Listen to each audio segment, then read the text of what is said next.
What's up everyone? Welcome to the Guitar Tricks channel. I'm Mike, an instructor here at GuitarTricks.com, and today we've got a great lesson on how to play staccato chords. But first, let's check out our tip of the week. A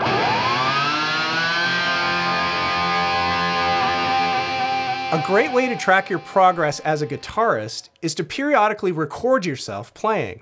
So nowadays, most people have smartphones with apps that allow you to record voice messages, so it couldn't be easier to do.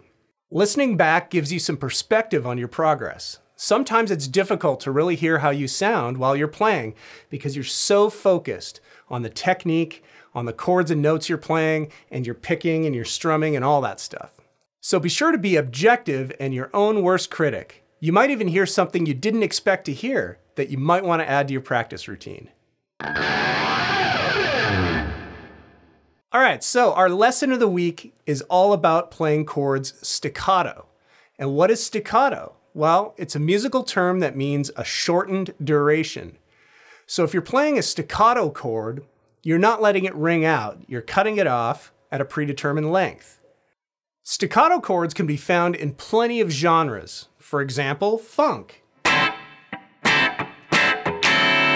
Right? Blues.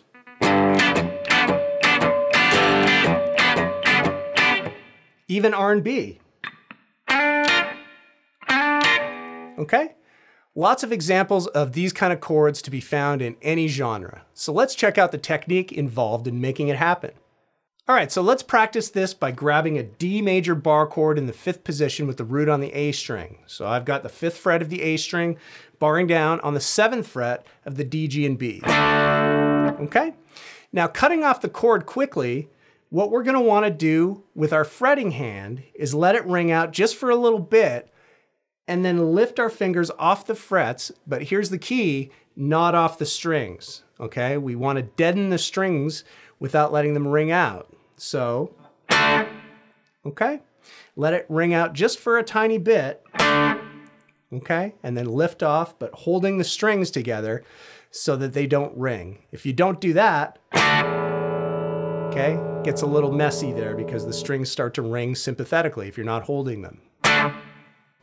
Okay, so you can experiment with different lengths depending on what genre you're in. Sometimes R&B, it comes off really quick, almost as soon as you pick. Okay? And in other styles, you let it ring out just for a little bit. Okay? All right, so definitely experiment with that and see what kind of different sounds you can get. Another important part of this technique is to also incorporate the picking hand to mute the strings after you lift off the fingers off the frets, okay? So this can help out too, especially if you're playing open chords or chords that have open strings, okay? So I'm lifting my fingers off the frets, but also clamping down with the fleshy part of my picking hand down by the bridge to mute the strings. Okay? So it's a combination of both lifting off the frets but not off the strings, and also your picking hand down by the bridge, muting the strings afterwards. So now let's check out a real-world example, seeing it in action with a backing track.